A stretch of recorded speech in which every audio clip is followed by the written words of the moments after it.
Hey what's up guys, आज हम बात करने वाले हैं जावा के अंदर स्ट्रिंग के बारे में कि स्ट्रिंग कैसे काम करती है। स्ट्रिंग एक नॉन प्रिमिटिव डेटा टाइप होता है। इससे पहले हमने प्रिमिटिव डेटा टाइप देखे थे, which are int, long, char, boolean. ये सब के सब आपके प्रिमिटिव डेटा टाइप होते हैं। मतलब जावा ने आपको ऑलरेडी दे रखा है कि इनसे आप लोग नॉन प्रिमिटिव टाइप के डेटा टाइप बना सकते हो। स्ट्रिंग उनमें से एक है। स्ट्रिंग बेसिकली आप लोगों का एक ऑब्जेक्ट है जिसके अंदर आप लोग वर्ड्स या फिर कैरेक्टर स्टोर कर सकते हो। ये ऑब्जेक्ट वगैरह हम पढ़ेंगे जब हम ऊप्स की बात करोगे। ऊप्स का मतलब होता है OOPS, object oriented programming system. वो हम बाद में पढ़ रहे होंगे। इसके बाद अब हम लेकिन रिकर्जन एंड बैक ट्रैकिंग के कुछ क्वेश्चन कर लेंगे, क्योंकि उसके अंदर इतनी ही रिक्वायरमेंट होती है। थोड़ी सी प्रॉब्लम सॉल्विंग स्किल हमारी ऊपर जा रही होगी। इसके बाद सीधा ऊप्स के अंदर मूव कर रहे होंगे। लेकिन अभी फिलहाल जंप करने से पहले रिकर्जन एंड बैक ट्रैकिंग के अंदर हमें स्ट्रिंग पढ़ना जरूरी है, और बहुत ही सिंपल, बहुत ही अच्छे तरीके से हम पढ़ने वाले हैं आज की क्लास के अंदर। ठीक है, तो स्टार्ट करते हैं। जावा स्ट्रिंग के अंदर पहले हम बात करेंगे बेसिक्स ऑफ स्ट्रिंग की, कि हमारी स्ट्रिंग होती क्या है। ठीक है, then how do you create string in Java. String को क्रिएट करने के दो तरीके होते हैं, दोनों को देखेंगे अच्छे से। कैसे स्टोर होती है, तो जावा के अंदर स्टोरेज कैसे काम करता है वो भी समझेंगे। पार्ट 1 आज समझ लेंगे एक्चुअल में पूरा का पूरा जावा के अंदर किस तरीके से स्टोरिंग मैकेनिज्म होता है, कोई कौन सी चीज़ हीप में जाती है, कौन सी चीज़ स्टैक में जाती है, किस तरीके से जाती है, वो सब समझना भी जरूरी है इंटरव्यू पॉइंट ऑफ व्यू से। तो वो सब हम समझेंगे बाद जब हम ऊप्स की बात कर रहे होंगे, लेकिन आज भी थोड़ा बहुत समझने लग जाएंगे। देन इम्यूटेबिलिटी क्या होती है और स्ट्रिंग के अंदर इम्यूटेबिलिटी कैसे काम करती है। उसके बाद स्ट्रिंग के कुछ मेथड्स हैं, कंपेयरिंग करते टाइम भी देखेंगे, और साथ में डेडिकेटेड कुछ मेथड्स देख रहे होंगे जो स्ट्रिंग के अंदर काम करते हैं। तो एक एक करके सारी चीज़ें समझते हैं। सबसे पहले हम स्टार्ट करेंगे बेसिक ऑफ स्ट्रिंग से। In Java, string is basically an object that represent a sequence of char values and array of characters works the same as Java string. तो बेसिकली वही चीज़ कि आप लोगों को अगर एक सीक्वेंस ऑफ कैरेक्टर वैल्यूज को, जैसे आपको अपना नेम स्टोर करना है, तो आपको पता नेम आपका सिंगल कैरेक्टर का तो होता नहीं है, किसी का नाम ABC तो होता नहीं है, प्रॉपर नेम होता है, राइट। सपोज करो किसी का नाम है राम, राम, ठीक है, RAM, ये 3 कैरेक्टर से मिलकर बना है। तो ये आप कैसे स्टोर कर सकते हो, आपको पता है ये इंट वगैरह में तो स्टोर होगा नहीं, राइट। नेम नाम का आपने वेरिएबल बना दिया, लेकिन डेटा टाइप क्या रखोगे। तो यहाँ पर जो डेटा टाइप होता है वो आपका होता है एक स्ट्रिंग डेटा टाइप। ठीक है, तो इंट वगैरह नहीं आएगा यहाँ पे इवन कैर भी नहीं आ सकता। आप सोचो कैर लगा देता हूँ और सिंगल कैरेक्टर्स के अंदर ऐसे करके डाल सकता हूँ, नहीं। सिंगल कोट्स के अंदर एक ही कैरेक्टर आ सकता है जब आप कैर को स्टोर करो। कैर का मतलब सिंगल कैरेक्टर। यहाँ पर आपके 3 कैरेक्टर्स हैं, तो आप इस तरीके से कैर को स्टोर नहीं कर सकते हो, कैर में स्टोर नहीं कर सकते स्ट्रिंग को। तो इसके लिए हमें स्ट्रिंग डेटा टाइप की जरूरत पड़ती है, स्ट्रिंग। ठीक है, STRING, name equals to Ram, और इसके अंदर फिर आपको डबल कोट्स लगाने पड़ते हैं। जब आप डबल कोट्स लगाते हो जावा के अंदर तो हम कहते हैं स्ट्रिंग है, सिंगल कोट्स लगाते हो तो हम कहते हैं कैरेक्टर है। ठीक है, तो सिंगल कैरेक्टर, सिंगल के अंदर आपका एक C आ सकता है या फिर एक सिंगल R आ सकता है। एक चीज़ और लिखिए यहाँ पे, an array of characters work same as Java string. इसका मतलब ये कहना चाहते हैं कि सपोज करो आप एक कैरेक्टर का एरे बनाते हो, कैर C, ये मैंने C नाम का एक एरे बना लिया है, जिसके अंदर मैं ऐसा कुछ स्टोर करना चाहता हूँ, R, फिर कॉमा दे के स्मॉल a, फिर कॉमा दे के स्मॉल m। इस तरीके से मैंने एक कैरेक्टर कैर एरे को इनिशियलाइज कर दिया, एलोकेट भी कर दिया। तो ये सेम है इसके जैसे। ठीक है, दोनों चीज़ें सेम है। मतलब कि स्ट्रिंग जो होता है ना, इंटरनली एक कैरेक्टर एरे ही बना रहा होता है। और जो मैंने बताया था आपको कि नॉन प्रिमिटिव डेटा टाइप कैसे बनते हैं, प्रिमिटिव डेटा टाइप से ही। तो char is a primitive data type, और इसकी हेल्प से, इसके एरे को यूज़ करके अंदर जावा इंटरनली स्ट्रिंग बनाता है आपके लिए। और स्ट्रिंग क्लास बनी होती है जावा के अंदर ऑलरेडी। ठीक है, java.util.string, ये वो क्लास है जो जावा के डेवलपर्स ने ऑलरेडी आपको बना के दे रखी है, जिसकी हेल्प से आप लोगों को ये सब करने की जरूरत नहीं है। आप सिंपल आओगे, लिखोगे string name equals to Ram, और आपके लिए एक स्ट्रिंग बनकर तैयार हो जाएगी।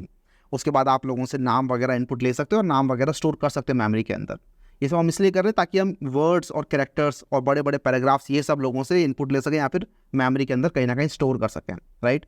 स्टोर करने के लिए किसी ना किसी टाइप का डेटा टाइप चाहिए, and string is one of that data type. It is a non primitive data type जिसके अंदर आप लोग वर्ड्स, कैरेक्टर्स वगैरह स्टोर कर सकते हो। आई थिंक धीरे धीरे करके थोड़ी बहुत बात दिमाग में घुस रही होगी क्यों ज़रूरत है इसकी, राइट।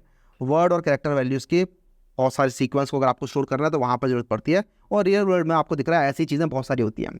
अगर मुझे किसी स्टूडेंट की इन्फॉर्मेशन स्टोर करनी है तो उसके मार्क्स वगैरह स्टोर करने से पहले मैं उसका नाम स्टोर करना चाहूँगा, राइट, नेम। तो नेम में कैसे स्टोर कर सकता हूँ नेम, या तो मैं एक कैरेक्टर एरे बना लूँगा उसमें स्टोर कर सकता हूँ, या फिर एक ईजियर वे है कि मैं स्ट्रिंग बना के उसका नाम स्टोर कर सकता हूँ। ठीक है, तो जावा के अंदर स्ट्रिंग क्रिएट कैसे करते हैं, तो अभी हमने एक देखा स्ट्रिंग लिटरल वाला मेथड, ये हम ऑलरेडी देख चुके हैं। या तो इसकी हेल्प से आप बना सकते हो, या फिर एक और तरीका होता है which is by using the new keyword. तो न्यू कीवर्ड आपने कहीं और देखा है, अभी तक हम एक बार देख चुके हैं न्यू कीवर्ड को, which is in scanner class.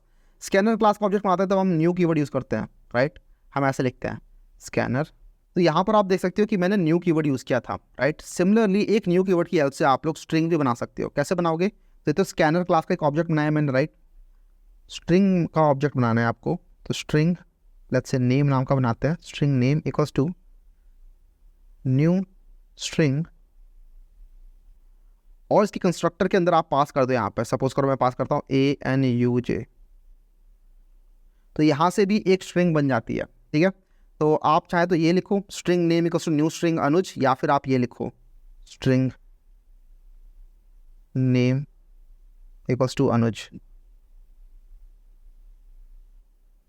इन दोनों तरीके से ही हमारी जावा के अंदर स्ट्रिंग बन जाती है, ठीक है। ये तरीका यूज़ करो या फिर ये तरीका यूज़ करो, क्योंकि स्ट्रिंग इतनी ज़्यादा बन रही होती थी जावा के अंदर, बहुत ज़्यादा यूज़ की जाती है, राइट।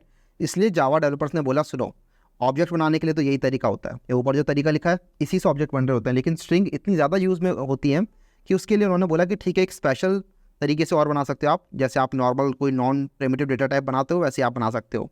तो यहाँ से भी हमारी अनुज नाम की एक स्ट्रिंग बन जाएगी। अब एक दिमाग में क्वेश्चन आ रहा होगा कि भैया यहाँ पर अगर बनती सेम है स्ट्रिंग, तो फिर दोनों में डिफरेंस क्या है? मतलब ऊपर न्यू कीवर्ड वाले में और नीचे नॉर्मल बाय स्ट्रिंग लिटरल, इन दोनों में डिफरेंस क्या है? तो डिफरेंस कुछ नहीं है, दोनों केसेस में हमारी स्ट्रिंग बन जा रही है। डिफरेंस आता है मेमोरी में किस तरीके से स्टोर हो रही है। मेमोरी में किस तरीके से स्टोर हो रही है वहाँ पर एक छोटा सा डिफरेंस आता है। अब मेमोरी में कैसे चीज़ें स्टोर होती हैं, ऑब्जेक्ट कैसे स्टोर होते हैं, रेफरेंसेस कैसे स्टोर होते हैं, इसकी बात हम बाद में करेंगे जब हम ऊप्स की बात कर रहे होंगे, अगेन बता रहा हूँ। लेकिन आज मैं आपको बेसिक बताता हूँ, तभी आपको इम्यूटेबिलिटी इन स्ट्रिंग समझ में आएगी। तो बेसिकली दो टाइप के हमारे पास मेमोरी होती है। एक होती है हमारे पास स्टैक मेमोरी, ठीक है, one is called stack memory, और एक होती है हमारे पास हीप मेमोरी। अभी फिलहाल के लिए आप ये समझ लो कि जो रेफरेंसेस वगैरह होते हैं ना वो हमारी स्टैक मेमोरी में डल रहे होते हैं। जैसे कि आपने स्कैनर SC बनाया, राइट, ये स्कैनर SC जो है ये रेफरेंस है एक, this is referencing to an object of scanner class. तो ये जो SC है ये आप समझ लो कि स्टैक मेमोरी में जा रहा है। वैसे इससे इतना सिंपल नहीं होता, थोड़ा कॉम्प्लिकेटेड होता है इससे, लेकिन वो हम बाद में समझेंगे। और हीप मेमोरी के अंदर एक्चुअल जो ऑब्जेक्ट बन गया यहाँ पे वो जाता है। तो हीप मेमोरी में हमारे ऑब्जेक्ट सारे होते हैं। स्ट्रिंग के अंदर जो भी ये सारी वैल्यूज़ है, ये जो अनुज हमने लिखा है, ये सारा सारा हमारे हीप मेमोरी में जाता है, ठीक है। तो यहाँ पर एक चीज़ होती है, क्योंकि स्ट्रिंग आप बहुत बार यूज़ करोगे, तो स्ट्रिंग बहुत ज़्यादा बार जावा प्रोग्राम में यूज़ होती है। तो किस तरीके से हीप मेमोरी में चीज़ें स्टोर होती है मैं आपको बताता हूँ। तो सपोज करो this is your heap memory, ठीक है, this is your heap memory. Stack memory heap memory अगर समझ में नहीं आ रही तो डोंट वरी, ये हम अच्छे से डिटेल में समझ रहे होंगे, लेकिन थोड़ा सा एक कंसेप्ट आपको बताना है मुझे स्ट्रिंग के अंदर। उसके लिए यहाँ पर हीप मेमोरी बस ये समझ लो कि यहाँ पर चीज़ें स्टोर हो रही हैं, मेमोरी में स्टोर करना पड़ेगा प्रोग्राम। अगर आपको प्रोग्राम रन करना है तो मेमोरी में स्टोर करना पड़ेगा, राइट।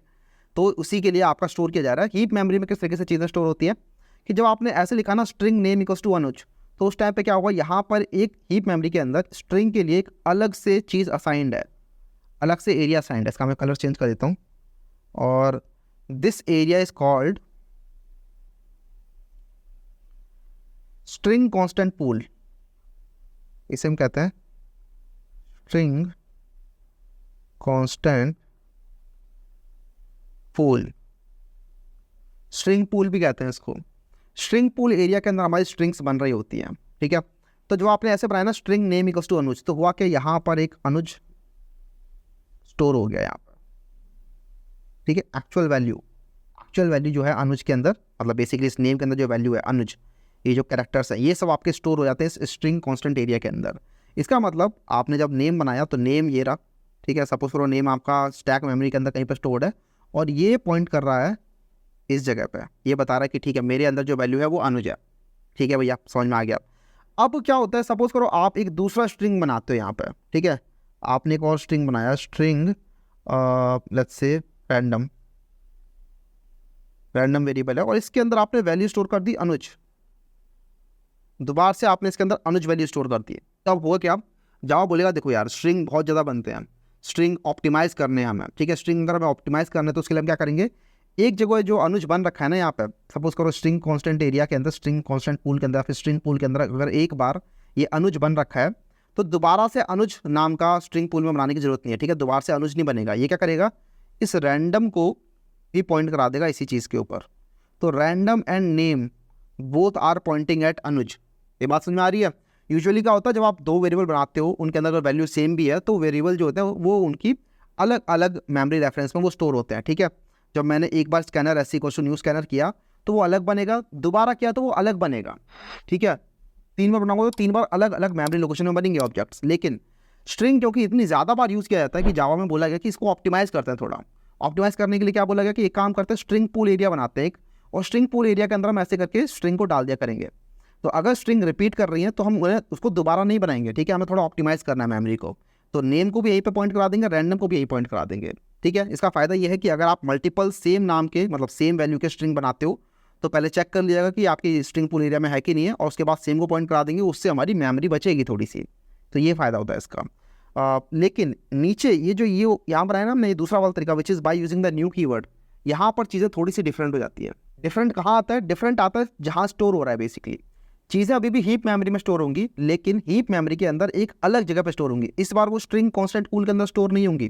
तो सपोज करो ये जो नेम था ऊपर वाला नेम, इसका मैं नाम कुछ और देता हूँ, लेट्स से इसका नाम हो गया name2, ठीक है, दिस इज़ योर name2। तो name2 जो है वो कहाँ पॉइंट करेगा? name2 के लिए एक अलग जगह बनेगी, वहाँ पे अनुज स्टोर किया जाएगा दोबारा से, और name2 इसको पॉइंट करेगा, क्योंकि name2 जो है वो इस तरीके से स्ट्रिंग लिटरल की वजह से नहीं, न्यू कीवर्ड की वजह से बना है, ठीक है। This is an object. तो ऑब्जेक्ट के लिए तो हीप मेमोरी में अलग, जैसे हीप मेमोरी में काम होता है जब आप ऑब्जेक्ट बनाते हो, वैसे ही काम होगा। तो आप चाहे कोई भी ऑब्जेक्ट बनाओ, जैसे आपने स्कैनर का भी ऑब्जेक्ट बनाया तो स्कैनर का ऑब्जेक्ट भी यहाँ कहीं पड़ा होगा। इसी तरीके से आपने यहाँ पे स्ट्रिंग का ऑब्जेक्ट बनाया तो स्ट्रिंग का ऑब्जेक्ट भी इस तरीके से पड़ा होगा। लेकिन अगर आप लिटरल का यूज़ करते हो, क्योंकि लिटरल मैं अगेन बता रहा हूँ, क्योंकि स्ट्रिंग आप बहुत ज़्यादा यूज़ करते हो, इसीलिए स्ट्रिंग को थोड़ा सा ऑप्टिमाइज़ किया गया है। ये बाकी सारे ऑब्जेक्ट से थोड़ा डिफरेंट है, इसके लिए स्पेशल स्ट्रिंग पूल एरिया बनाया गया है। लेकिन अगर आप ऐसे ऑब्जेक्ट वाले राउट से ही स्ट्रिंग बनाओगे तब तो उस केस में आपकी स्ट्रिंग ऐसे ही स्टोर होंगी। और आपको रिकमेंड किया जाता है कि जब भी आप स्ट्रिंग बना रहे हो तो आप ऐसे लिटरल वाले तरीके को यूज़ करो, because this is more optimised, ठीक है। ये मेमोरी ऑप्टिमाइजेशन अपने आप लग रही होती है इसके अंदर, आप देख ही रहे हो कैसे ऑप्टिमाइजेशन हो रही है।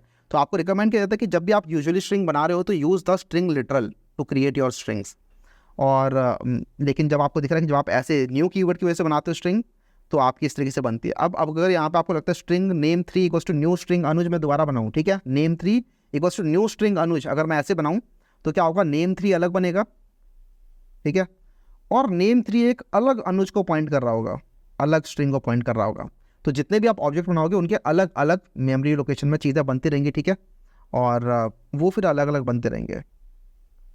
लेकिन अगर आप लिटरल का यूज़ करके बनाते हो, कभी आपने एक और लिटरल बनाया तो वो लिटरल इसी को पॉइंट करता रहेगा, इसी वाले अनुज को।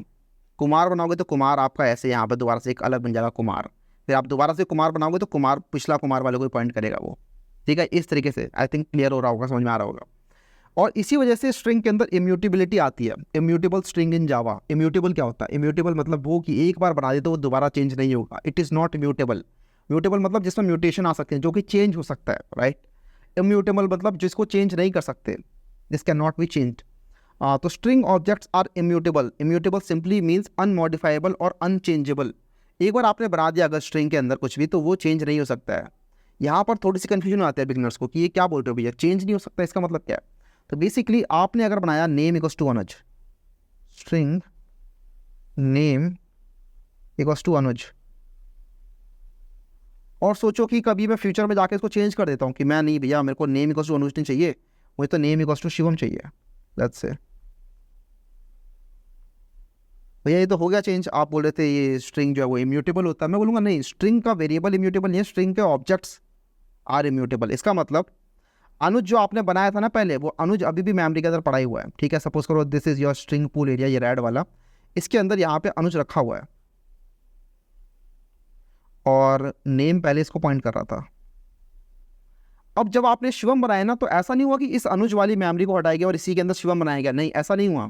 शिवम नाम का एक अलग शिवम वैल्यू का मेमोरी को अलग अलोकेट किया गया, ठीक है, ये अलग बनाया गया है इसको। और अब जो नेम है वो इसको पॉइंट नहीं कर रहा, नेम अब आपका शिवम को पॉइंट कर रहा है इस तरीके से। तो नेम पॉइंट कर रहा है इसको, लेकिन आप देखो ये जो वैल्यू है, ये एक बार जब अनुज बन गया मेमोरी के अंदर, एक बार आपने स्ट्रिंग बना दिया ना किसी भी चीज़ से, तो वो फिर मेमोरी के अंदर वो पड़ा रहेगा, वो चेंज नहीं होने वाला। फिर गार्बेज कलेक्टर आएगा, जावा के अंदर गार्बेज कलेक्टर होता है, वो देखता है कि अगर किसी चीज़ को कोई रेफरेंस नहीं कर रहा है, कोई भी वेरिएबल अगर किसी चीज़ को रेफरेंस नहीं कर रहा है, इसका मतलब ये कभी यूज़ नहीं होने वाला। तो अभी अनुज को कोई यूज़ नहीं कर रहा, तो गार्बेज कलेक्टर आएगा कुछ देर बाद और इसको यहाँ से मेमोरी में से हटा देगा, बोलेगा कि खत्म, इसका काम खत्म हो गया, ठीक है। बात समझ में आ रही है? तो ये पहले इसको पॉइंट कर रहा था, अब ये इसको पॉइंट ना करके इसको पॉइंट करने लग गया है। Strings are immutable. Once a string object is created, its data और state can not be change, ठीक है। ये जो डेटा है इसका Anuj, this can not be changed, this can never be changed. इसके अंदर अगर अभी आप बोलो कि भैया मैं तो ये भी कर सकता हूँ, मुझे याद है कि नेम इक्वल्स टू जो पिछला वाला नेम था वो, और इसके आगे मैं लगा देता हूँ लेट्स से कुमार, और आपको पता है कि अब जो आपका नेम है वो बन जाएगा लेट्स से अनुज कुमार। पहले अनुज था और अनुज के अंदर आपने प्लस करके कुमार लगा दिया तो अनुज कुमार बन गया। ये यहाँ तो अनुज के आगे कुमार लग गया, मैं बोलूँगा नहीं, ऐसा नहीं हुआ। एक अलग स्ट्रिंग बनाई गई जिसके अंदर अनुज और कुमार स्टोर किया गया। पिछले वाले अनुज के अंदर कुछ भी चेंज नहीं किया गया, ठीक है। वो अभी भी पड़ा हुआ मेमोरी के अंदर, वो पड़ा ही रहेगा, वो बाद में गार्बेज कलेक्टर आके उड़ा देगा उसको मेमोरी में से। आपके लिए एक अलग स्ट्रिंग बनाई गई है और उसके अंदर अनुज और कुमार रखा गया है। Strings are always immutable. ये क्यों किया जाता है? बेसिकली काफ़ी ज़्यादा सिक्योरिटी रीजंस की वजह से। आपका डेटा सिक्योर होता है जब वो इम्यूटेबल होता है। इम्यूटेबल डेटा मतलब this can not be change in future. तो जावा कह सकता है दावे से किसी भी टाइम पे, क्योंकि उसने बनाया है स्ट्रिंग को कोहेरेंटली इम्यूटेबल, तो जावा कह सकता है किसी भी टाइम पे कि भाई सुनो, इसके अंदर कुछ भी चेंज नहीं हुआ है, ना कभी हुआ होगा, ठीक है। आपने कोड में कुछ गड़बड़ की है, कोड में कई बार गड़बड़ हो जाती है और हम फिर ब्लेम करते हैं कि नहीं कहीं ना कहीं चीज़ें चेंज हो गई है, कहीं ना कहीं वैल्यू चेंज हो गई है अपने आप ही, कुछ रीज़न रहे होंगे। लेकिन जावा बोल सकता है ठोक के कि सुनो, स्ट्रिंग तो हमने बोल रखा है इम्यूटेबल है, तो अगर स्ट्रिंग में कभी कुछ चेंज हुआ है तो आपने कहीं ना कहीं कुछ कोड में गड़बड़ की होगी, जाके चेक करो, ठीक है। इम्यूटेबल रखा जाता है ताकि आपके कोड चेंजेस वगैरह ना हो सके इसके अंदर। आप इस तरीके से चेंज कर रहे हो, कभी कभी आपने खुद से चेंज किया तभी चेंज करेगा वो, ठीक है। अगर आप खुद से चेंज कर रहे हो तभी चेंज होगा, जावा अपने आप उसके अंदर कुछ चेंज नहीं करने वाला है, ये होता है। अब हमने काफ़ी सारी थ्योरी देख ली है स्ट्रिंग के अराउंड, और अब जरा थोड़ा सा कोड में देखते हैं स्ट्रिंग को कैसे काम करता है। वैसे तो जितना थ्योरी था उतने में ही हमारा स्ट्रिंग समझ में आया था हमें। अब इसके बाद हम देखेंगे इसके अंदर कुछ कुछ फंक्शंस, कुछ कुछ मेथड्स स्ट्रिंग के, लेकिन लर्न स्ट्रिंग में आपको बना के दिखाता हूँ कैसे काम करते हैं स्ट्रिंग। इसके अंदर मैं आया और let's create another class, let's name it string basics and let me do this.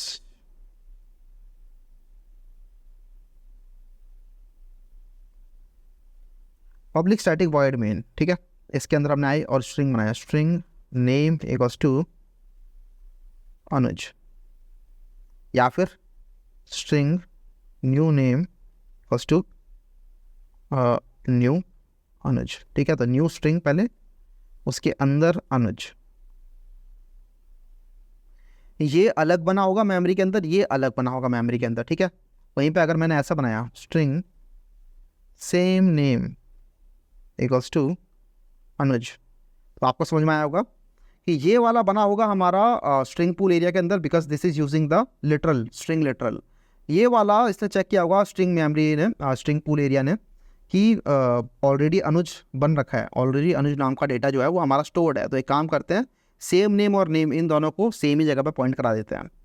फिर आपने बनाया न्यू नेम, जैसे इस जावा ने देखा ये न्यू कीवर्ड बना है, जैसे जावा ने देखा ये न्यू कीवर्ड की हेल्प से कुछ बन रहा है, वैसे ही हीप एरिया के अंदर एक अलग जगह असाइन कर दी जाती है। तो this is your string bye using the new keyword. यहाँ पर अगर आप हवर करोगे तो ये कहेगा new string is redundant, replace with argument, ठीक है। यहाँ पे ये बोल रहा है आपको खुद ही कि ऐसे बना लो यार, वो रिडंडेंट है, वैसे मत बनाओ।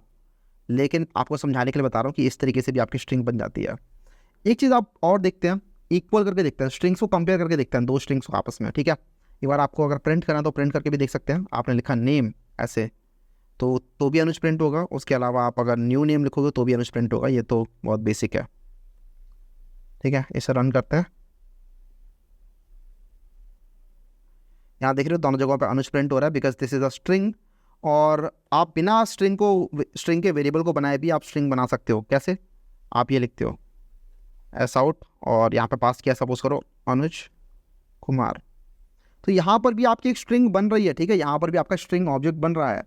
बस हो क्या रहा है कि ये बना तुरंत, इसने प्रिंट किया अपना काम और मेमोरी में से निकल गया ये, इसको आपने किसी वेरिएबल को असाइन नहीं किया। तो अनुज कुमार डेटा के साथ एक स्ट्रिंग बनी होगी, और ये भी हमारी हीप एरिया के अंदर स्ट्रिंग पूल एरिया के अंदर ही बन रही है, ठीक है, because you are not using a new keyword here. तो यहाँ पर भी जो स्ट्रिंग है स्ट्रिंग लिटरल, ये वाला आपका स्ट्रिंग लिटरल है, राइट। अच्छा, दिस इज स्ट्रिंग लिटरल, मैंने आपको आई थिंक यहाँ पर गलत बता दिया। This is not string literal, sorry, this is not string literal, ठीक है, this is wrong. This thing right here, this is string literal, alright. When you are using this is string literal. तो समझ में आ रहा होगा कि यहाँ पर जब भी आप लगाते हो ऐसे, जब भी आप ऐसे करते हो ना, डबल कोट्स में लगाते हो, तो उस टाइम पर जो भी अंदर आपने लिखा है दैट बिकम्स अ स्ट्रिंग। और स्ट्रिंग अगर आप लिख रहे हो तो मेमोरी में कहीं ना कहीं स्टोर भी होगी, जो स्टोर होगी तो ये आपने स्ट्रिंग बनाई है यूजिंग स्ट्रिंग लिटरल, तो ये हमारी स्ट्रिंग पूल एरिया के अंदर बन जाएगी। जबकि ये वाली जो स्ट्रिंग है ये हमारी हीप एरिया के अंदर, नॉर्मल हीप एरिया जो सभी ऑब्जेक्ट्स के लिए असाइंड होता है वहाँ पर बन रही है। अब जरा देखते हैं कि स्ट्रिंग को कैसे कंपेयर करते हैं। दो स्ट्रिंग को जब हम कंपेयर करते हैं तो वहाँ पर अब कंपेरिजन जो है ना वो बड़े आराम से समझ में आने वाला है हमें कि स्ट्रिंग कैसे कंपेयर हो रही है आपस में। अगर आपको मैं हीप मेमोरी और ये सब समझाता नहीं ना तो आपको समझ में नहीं आता कि कैसे दो स्ट्रिंग कंपेयर होती है आपस में, लेकिन अब बहुत ही क्लियरली हमें समझ में आने वाला है। देखो, आपने जब बनाया दो स्ट्रिंग को ऐसे नॉर्मल बनाया, आपने जब ऐसे बनाया string name equals to Anuj और नेम इक्वल्स टू शिवम आपने किया, या फिर ऐसा देखते हैं यहाँ पर देखो नेम बनाया आपने अनुज और रैंडम आपने बनाया अनुज, ये दोनों के दोनों सेम जगह को पॉइंट कर रहे हैं, राइट, सेम अनुज जगह को पॉइंट कर रहे हैं, तो ये दोनों दोनों सेम है, राइट। अगर मैं कुमार बनाता तो रैंडम कुमार को पॉइंट करता है इसके अंदर, लेकिन अभी दोनों दोनों सेम ही चीज़ को पॉइंट कर रहे हैं। लेकिन जो नेम 2 है ये एक अलग जगह को पॉइंट कर रहा है, राइट, ये अलग मेमोरी लोकेशन को पॉइंट कर रहा है। तो यहाँ पर ये चीज़ आपको याद रखनी है अभी फिलहाल के लिए, इसका यूज़ होगा। इसका यूज़ कैसे होगा कि जब आपको दो स्ट्रिंग को कंपेयर करना है, आपको देखना है क्या ये स्ट्रिंग इस स्ट्रिंग के बराबर है क्या, तो उसके लिए हम क्या यूज़ करते हैं, उसके लिए हम यूज़ करते हैं डबल इक्वल टू का, राइट। आप नॉर्मल इंट वगैरह लॉन्ग वगैरह को कंपेयर करते हो तो उसके लिए आप डबल इक्वल टू यूज़ कर रहे होते हो।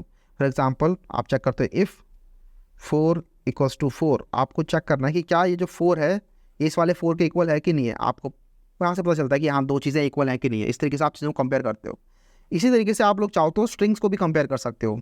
तो if name equals to same name, मैं यहाँ पर प्रिंट कर देता हूँ कुछ कि बोथ आर सेम। तो जरा चला के देखते हैं, हम देखते हैं क्या ये दोनों सेम है कि नहीं है। तो आपको देखिएगा कि हाँ ये दोनों दोनों सेम है, बोथ आर सेम यहाँ पर प्रिंट हो रहा है, राइट। इस अनुज कुमार को मैं यहाँ से हटा देता हूँ, यहाँ पर बोथ आर सेम प्रिंट हो रहा है, इसका मतलब ये दोनों सेम है। और हमें दिख भी रहा है हाँ यार सेम तो होंगे ही, दोनों के अंदर सेम वैल्यू स्टोर्ड है। लेकिन आपको दिख रहा है कि ये जो न्यू नेम है इसके अंदर भी तो अनुज वैल्यू स्टोर्ड है। लेकिन जब आप इसको कंपेयर करोगे यहाँ पे, अगर आप करोगे name equals to new name, ठीक है, तो मैं इसको करता हूँ यहाँ पे कॉपी, और यहाँ पे मैं लिख देता हूँ see name equals to new name else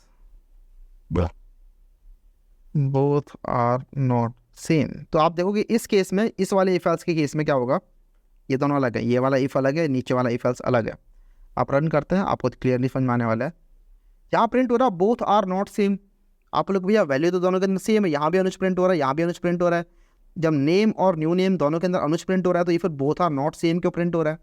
तो मैं यहाँ पर आपको एक कंसेप्ट बताने वाला हूँ विच इज़ दिस, कि जब आप डबल इक्वल टू का यूज़ कर रहे होते हो ना, तो उस केस में आपकी एक्चुअल ऑब्जेक्ट की वैल्यूज़ चेक नहीं होती है, उस केस में आपके रेफरेंसेस चेक किए जाते हैं। देखो मैंने आपको बताया था कि यहाँ पर आपकी दो मेमोरी होती है, एक स्टैक मेमोरी होती है, एक हीप मेमोरी होती है। स्टैक मेमोरी के अंदर आपके यूजुअली रेफरेंसेस स्टोर होते हैं, ठीक है। रेफरेंसेस क्या है, जैसे आपने नेम बनाया, name is a reference, right, random this is also reference. जो भी इक्वल टू के लेफ्ट साइड में है ये सारी चीज़ें, ऑल दीज आर रेफरेंसेस, ठीक है। उनकी जो वैल्यू है ऑब्जेक्ट के अंदर, जो वैल्यू बन रही है वो आपकी हीप मेमोरी में बन रही है। तो रेफरेंसेस भी कहीं ना कहीं स्टोर होते ही हैं। तो जब आप इक्वल टू यूज़ करते हो ऐसे डबल इक्वल टू ऑब्जेक्ट के केस में कंपेयर करने के लिए दो चीज़ों को, तो उस केस में आपके रेफरेंसेस कंपेयर किए जाते हैं। तो पहले वाले केस में हुआ क्या कि आपके रेफरेंसेस सेम जगह को पॉइंट कर रहे हैं, नेम भी सही सेम जगह को पॉइंट कर रहा है और सेम नेम भी दोनों के दोनों सेम चीज़ को पॉइंट कर रहे हैं, ठीक है। Both are referencing to the same thing. ये देख लो इस जगह को रेफरेंस कर रहे हैं दोनों दोनों, इसीलिए माना जाएगा कि हाँ दोनों दोनों सेम चीज़ें हैं। लेकिन जब आपने इक्वल टू लगाया दूसरी चीज़ में, तो आप क्या कर रहे हो, नेम और न्यू नेम बाहर है, मेमोरी के बाहर पड़ा हुआ है, राइट। इसको यहाँ पे भी समझते हैं कि आपने बनाया, ये आपकी स्ट्रिंग मेमोरी है, राइट। इसके अंदर हीप मेमोरी के अंदर यहाँ पे आपने बनाया पहले नेम, ठीक है, ये वाला नेम बनाया आपने, ये नेम आपने बनाया बाहर कहीं, लेकिन this name is pointing to this thing Anuj, यहाँ पे मैंने लिखा हुआ है। और जब मैंने बनाया सेम नेम, तो सेम नेम भी इसी जगह को पॉइंट कर रहा है, सेम नेम भी सेम जगह को पॉइंट कर रहा है। उसके बाद जब मैंने न्यू नेम बनाया तो न्यू नेम मेरा अलग जगह बना है, और आपको समझ में आ रहा है क्यों, क्योंकि वहाँ पर न्यू कीवर्ड का यूज़ किया गया है। तो इसके लिए आपकी अलग ही मेमोरी में जगह बनती है, वैल्यू उसके अंदर भी अनस्टोर्ड है। लेकिन जो डबल इक्वल टू है, डबल इक्वल टू क्या करता है, ये आपके रेफरेंसेस चेक करता है, अंदर की वैल्यू को चेक नहीं करता है कि अंदर दोनों जगह सेम लिखा हुआ है, नहीं, ये आपके रेफरेंसेस को चेक करता है। और हमें पता जो न्यू नेम है वो अलग रेफरेंस को पॉइंट कर रहा है, तो दोनों के दोनों सेम कैसे होंगे। इसीलिए ये दोनों तो आपके सेम है because these two are same, लेकिन ये दोनों आपके अलग हैं, because this is pointing here and this is pointing here, दोनों अलग अलग जगह को पॉइंट कर रहे हैं, तो बराबर कैसे हो सकते हैं? इसीलिए ये तो सेम है ऊपर वाले, नीचे वाले सेम नहीं है, ठीक है। ये और ये कंपेयर करोगे तो सेम नहीं है, सिमिलरली ये और ये कंपेयर करोगे तो सेम नहीं है, लेकिन ये दोनों बराबर है, ये दोनों सेम है। जहाँ बात हो रही है इक्वल की, इक्वल टू, ठीक है, कंपैरिजन ऑपरेटर की। जब यहाँ पे कंपैरिजन ऑपरेटर की बात होती है तो मैं दोबारा रिपीट करता हूँ, कंपैरिजन ऑपरेटर ऑब्जेक्ट्स के केस में रेफरेंसेस को चेक करते हैं। String is an object. अब लोग भैया जब मैं कर रहा था ये एज बनाया मैंने इंट करके, इंट एज बनाया मैंने, और मैंने इंट लेट्स से मार्क्स बनाया मैंने, और दोनों के अंदर मैंने लेट्स से 14 स्टोर कर दिया, तो ये तो सेम जगह को पॉइंट कर रहे हैं। लेकिन नहीं, सेम जगह को पॉइंट नहीं कर रहे हैं, ये अलग अलग जगह को पॉइंट कर रहे हैं, लेकिन ये आपके प्रिमिटिव डेटा टाइप्स हैं, ठीक है। इक्वल टू बोलता है कि प्रिमिटिव डेटा टाइप्स के अंदर तो मैं इनकी वैल्यूज़ को चेक कर लूँगा, जो भी वैल्यूज़ है यहाँ पर, लेकिन नॉन प्रिमिटिव डेटा टाइप्स के केस में मैं इनके रेफरेंस को चेक करूँगा कि reference are pointing at the same address और नॉट। If references are pointing at the same address, तब मैं बोलूँगा दोनों बराबर हैं। अगर सेम रेफरेंस को पॉइंट नहीं कर रहे हैं तो मैं बोलूँगा बराबर नहीं है। क्लियर हो रही है बात धीरे धीरे करके, ठीक है। आपको मैं दो तरीके से बताने का ट्राई कर रहा हूँ कि जो आपके नॉन प्रिमिटिव डेटा टाइप्स होते हैं उसके केस के अंदर जब आप इक्वल टू कर रहे होते तो आपकी वैल्यूज चेक होती हैं। सही बात है, 14 ये वाला अलग स्टोर्ड है, ये वाला 14 अलग स्टोर्ड है, लेकिन यहाँ पर इनकी वैल्यू चेक हो रही है because they are primitive data types, int. लेकिन स्ट्रिंग जो है वो आपके नॉन प्रिमिटिव डेटा टाइप है, और नॉन प्रिमिटिव डेटा टाइप के केस में जावा ने बोल रखा है कि जब आप ऐसे कंपेयर करोगे दो चीज़ों को तो उस केस में हम रेफरेंसेस को कंपेयर करा रहे होंगे, ठीक है, कि रेफरेंसेस कहाँ पॉइंट कर रहे हैं। इनको हम और अच्छे समझ रहे होंगे जब हम बात करेंगे ओप्स की, उसमें ऑब्जेक्ट्स वगैरह देख रहे होंगे, क्लासेस वगैरह देख रहे होंगे, तो वहाँ पर भी ये चीज़ें क्लियर होने वाली हैं। वहाँ पर हम दोबारा से देखेंगे, कंपेरेटर वगैरह समझ रहे होंगे, ठीक है, तो वहाँ पर दोबारा ये सब चीज़ें आएंगी। लेकिन अगर आपको अभी भी समझ में नहीं आ रही तो एक बार दोबारा इसी चीज़ को देखने का ट्राई करना, उसके बाद भी समझ में आए तो आप पूछो हमसे कि भैया क्या हो रहा है, ठीक है, समझ नहीं आएगी कंपेयर कैसे हो रहा है। बहुत वैसे सिंपल है, समझ में आ जानी चाहिए चीज़ें, क्योंकि ये सब हम यहाँ पर देखते आए हैं। क्योंकि हमें पता है कि जावा के अंदर स्ट्रिंग किस तरीके से क्रिएट होती है, हमें पता है कि लिटरल क्या होता है और न्यू कीवर्ड क्या होता है, हमें ये भी पता है कि इम्यूटेबल होती है जावा के अंदर स्ट्रिंग, वो क्यों होती है, और उसके साथ ही अब हमें ये भी समझ में आ रहा है, ठीक है, धीरे धीरे करके चीज़ें अनफोल्ड हो रही हैं क्योंकि सिस्टमैटिक तरीके से सब कुछ हम देख रहे हैं।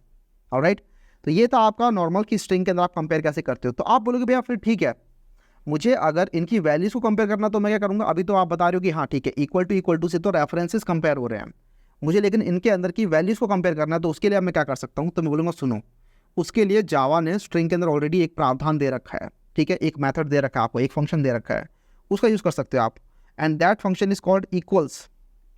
वो मैंने यहाँ पर लिखा हुआ है इक्वल्स, तो आप इक्वल्स मेथड का यूज़ कर सकते हो उसके लिए। इक्वल्स मेथड क्या बोलता है कि आप दो स्ट्रिंग की वैल्यूज़ को कंपेयर कर सकते हो इसकी हेल्प से, ठीक है, दो स्ट्रिंग की वैल्यूज़ को कंपेयर कर सकते हो।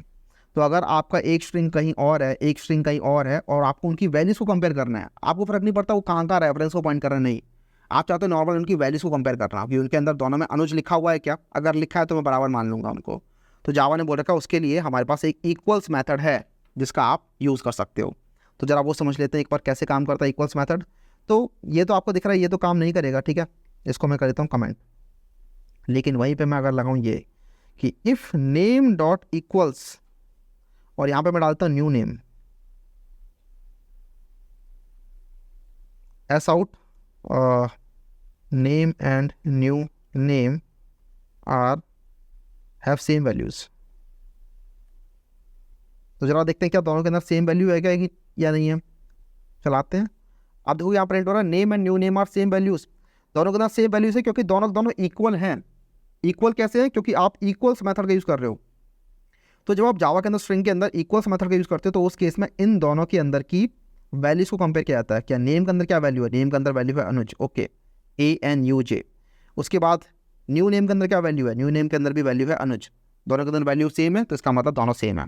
अगर वैल्यू अलग है दोनों में, सपोज करो इसके अंदर अनुज कुमार है, तो यहाँ पर ये प्रिंट नहीं होगा, ठीक है, यहाँ पर प्रिंट नहीं हुआ। यहाँ पर मैं एल्स लगा देता हूँ, एल्स नॉट सेम, राइट, तो यहाँ पर नॉट सेम प्रिंट होने वाला है हमारा। एक चीज़ और, ये आपका केस सेंसिटिव होता है, जावा हमेशा केस सेंसिटिव ही रहेगा चाहे कुछ हो जाए। इसका मतलब ये चीज़, और न्यू नेम के अंदर सपोज करो आपने लिख दिया ये capital A capital N capital U capital J, तो इस बार ये दोनों अलग हैं, इनके अंदर जो वैल्यूज़ हैं वो भी अलग अलग हैं, तो आप देखोगे नॉट सेम प्रिंट होने वाला है इस केस में भी। अगेन नॉट सेम प्रिंट हो, आप बोलोगे भाई कैसे, दोनों में तो अनुज है। मैं बोलूँगा नहीं यार, अनुज है ठीक है, लेकिन ये दोनों अलग अलग हैं because Java is case sensitive in nature.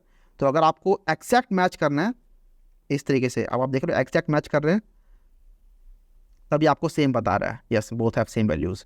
लेकिन आपको आप चाहते हो कि नहीं यार केसेस को इग्नोर कर दो, तो उसके लिए आपके पास एक और मेथड होता है which is called this equals ignore case.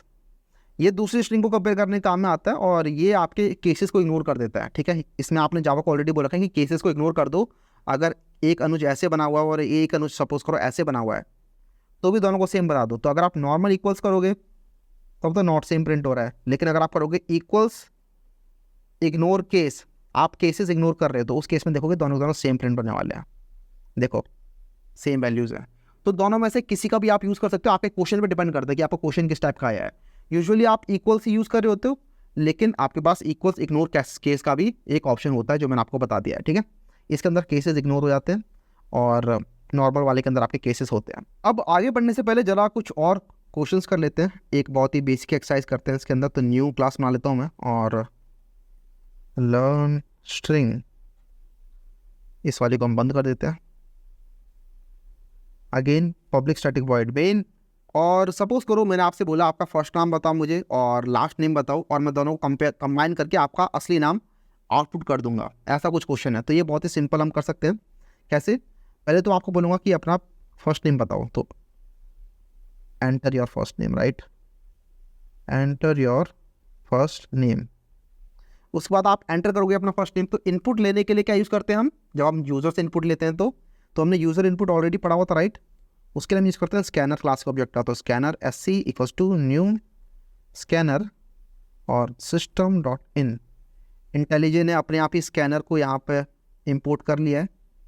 उसके बाद हम इसका यूज़ कर सकते हैं यहाँ पे कि SC डॉट नेक्स्ट लाइन, ठीक है। SC डॉट नेक्स्ट लाइन से क्या होता है, हमारी अगली लाइन जो आप पूरी की पूरी लाइन प्रिंट कर रहे हो ना, वो लाइन पूरी की पूरी मिल जाएगी इसे। तो आप यहाँ पे एक लाइन प्रिंट करोगे और उसको आप डाल दोगे स्ट्रिंग के अंदर।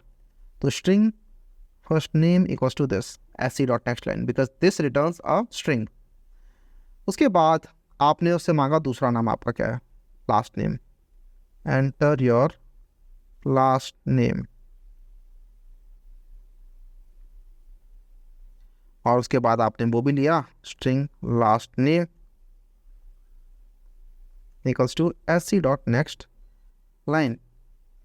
ये दोनों आपने प्रिंट करा लिया। उसके बाद आपको प्रिंट करना है यहाँ पे S out your full name is, और यहाँ पे स्पेस देके मैं लगाऊंगा plus first name plus space देके एक इक्वल प्लस लास्ट नेम। अब जरा चला के देखते हैं, आपको तब समझ में आएगा ठीक से। अगर अभी क्लियर नहीं हुआ है, वैसे तो बहुत सिंपल था, लेकिन रन करते हैं इसको। आप देखोगे एंटर योर फर्स्ट नेम, मैं डालूंगा यहाँ पे अनुज, हिट करूँगा enter. Enter your last name, मैं यहाँ पे डालूंगा शर्मा, हिट करूँगा एंटर। तो यहाँ पे पूरा आ गया your full name is Anuj Sharma, ठीक है। बड़ा सिंपल था। एक चीज़ और मैं आपको बताना चाहूँगा, वो ये कि यहाँ पर मल्टीपल स्ट्रिंग्स ऑलरेडी बन गई हैं। आपको देख के लग रहा हो कि भैया यहाँ पे स्ट्रिंग कहाँ बन रही है, तो मैं आपको बताता हूँ।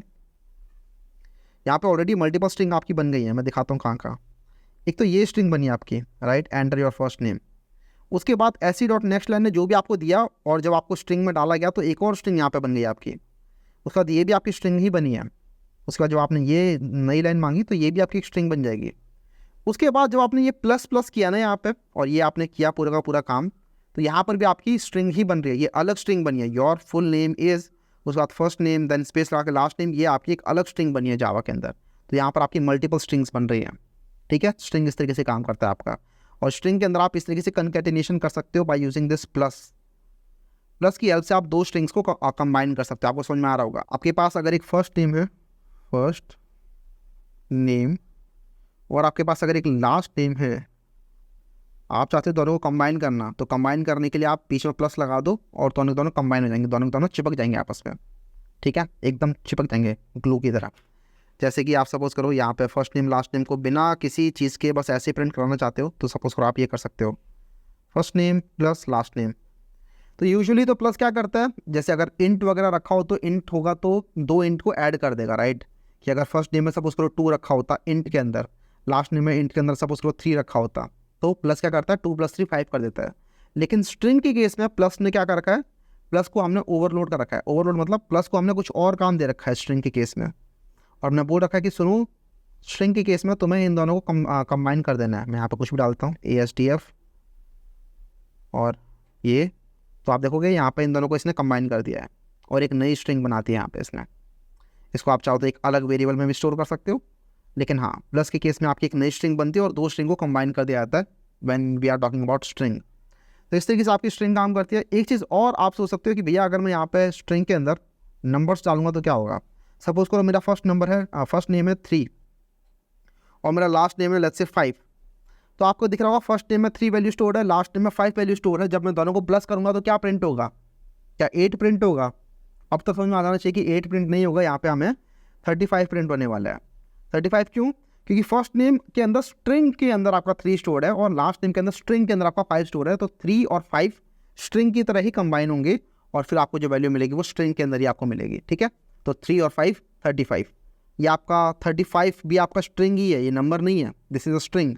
तो इसके अंदर आप नंबर वाले ऑपरेशन नहीं कर सकते, इसके अंदर आप मल्टीप्लाई वगैरह नहीं कर सकते, ये आपका स्ट्रिंग है, तो ये आपका स्ट्रिंग ही बन के रहेगा। ठीक है, जावा के अंदर स्ट्रिंग इनपुट लेने का एक और तरीका होता है विच इज कॉल्ड sc.next। ठीक है, स्कैनर क्लास की हेल्प से अगर आपको एक और इनपुट लेनी है स्ट्रिंग की, तो उसके अंदर आप sc.next लाइन की जगह एक चीज़ और होती है विच इज कॉल्ड sc.next। ये आपको मैं एक और चीज़ बताता हूँ, और इससे भी आप स्ट्रिंग ही इनपुट ले रहे होते हो। लेकिन ये क्या करता है, ये अगर स्ट्रिंग के अंदर स्पेसेस लगे हुए हैं ना, तो उन स्पेसेस को ये मल्टीपल वर्ड्स में कन्वर्ट कर देता है। इसका मतलब अगर सपोज करो आपने एक स्ट्रिंग इनपुट ली, माई नेम इज़ अनुज, तो sc.next लाइन तो पूरी की पूरी माई नेम इज़ अनुज को एक स्ट्रिंग बना के ले लेगा अपने अंदर। लेकिन अगर आप sc.next लिखते हो तो ये सिर्फ माई को लेगा, उसके बाद स्पेस के बाद जो कुछ भी है उसको ये इग्नोर कर देगा, उसको ये डंप कर देगा, उसको ये इनपुट नहीं लेगा।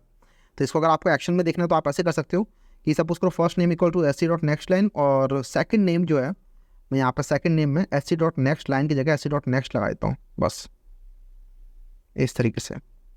तो इसको मैं दोबारा रन करता हूँ, तो आप देखोगे फर्स्ट नेम क्या है, फर्स्ट नेम में डालता हूँ अनुज कुमार। ठीक है, अनुज के बाद स्पेस ला के मैंने कुमार लगाया, और लास्ट नेम में लगाता हूँ मैं लेट्स से शर्मा प्रसाद।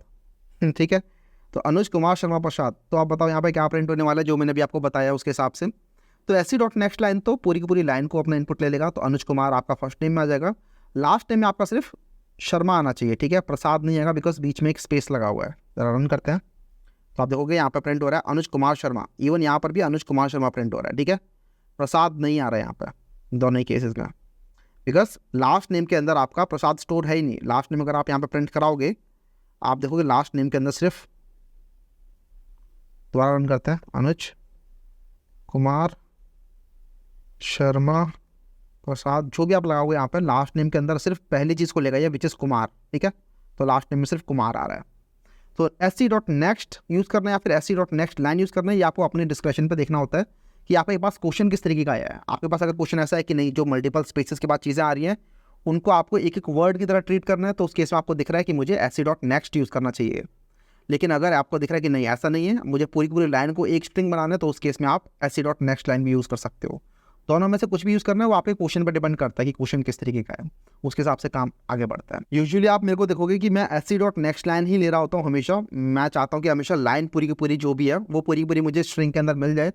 उसके बाद अगर मुझे कुछ करना भी है ना स्पेस वगैरह के साथ, कि अगर मैं चाहता हूँ कि नहीं मुझे तो मल्टीपल वर्ड्स बाहर निकालने हैं इसके अंदर से या फिर कुछ भी करना है, तो उसके लिए मुझे स्ट्रिंग के अंदर बहुत सारे मेथड्स दे रखे हैं जावा ने, मैं उनका यूज़ कर लेता हूँ। ठीक है, तो अगर मुझे मल्टीपल वर्ड्स बाहर निकालने हैं तो मैं स्प्लिट वगैरह कर लूँगा, या कुछ और भी काम करना है तो उसके लिए और भी मेरे पास मेथड्स पड़े हुए हैं जो मैं यूज़ कर सकता हूँ। तो I just go with sc.next line, I never use sc.next। ठीक है, इसी के साथ हम आगे बढ़ते हैं और अब जावा के अंदर जो स्ट्रिंग मेथड्स हैं उनको एक एक करके देखते हैं। तो जावा ने ऑलरेडी काफ़ी सारे कूल मेथड्स आपको दे रखे हैं। सपोज करो मैंने आपको बोल दिया कि यार नाम ना आपको ऐसे मिला हुआ है, और मैंने बोला कि नहीं इसको ना ऑल कैप्स करके दो मुझे ऐसे। तो ये क्वेश्चन आपको मैं दे सकता हूँ राइट, और आपको करना पड़ेगा। ये क्वेश्चन करने का एक अलग तरीका है, वो हम देखेंगे कभी। लेकिन आपको जावा ने ऑलरेडी दे रखा है आपको तरीका एक, कि टू अपर केस हमारे पास एक मेथड है जिसके अंदर आप कोई भी स्ट्रिंग पास करोगे तो अगर वो अल्फ़ाबेटिकल उसके अंदर चीज़ें हैं तो वो अपने आप ही ऑल कैप्स हो जाएंगी। अगर ए है स्मॉल ए तो वो कैपिटल ए बन जाएगा, स्मॉल एन आपका कैपिटल एन बन जाएगा, एंड सो ऑन। तो एक काम करते हैं, इन सभी मेथड्स को एक एक करके देखते हैं और जानते हैं इनके बारे में। Very easy to learn. ठीक है, ये सारे आपको नाम से समझ में आते हैं, और जितना ज़्यादा आप इनको यूज़ करते जाओगे उतना ज़्यादा और ये चीज़ें क्लियर होती जाएंगी। लेकिन एक एक करके ज़रा सभी को समझने का ट्राई करते हैं। ठीक है, तो what I will do is string name equals to ANUJ 23 और ये कुछ पासवर्ड हो सकता है, राइट।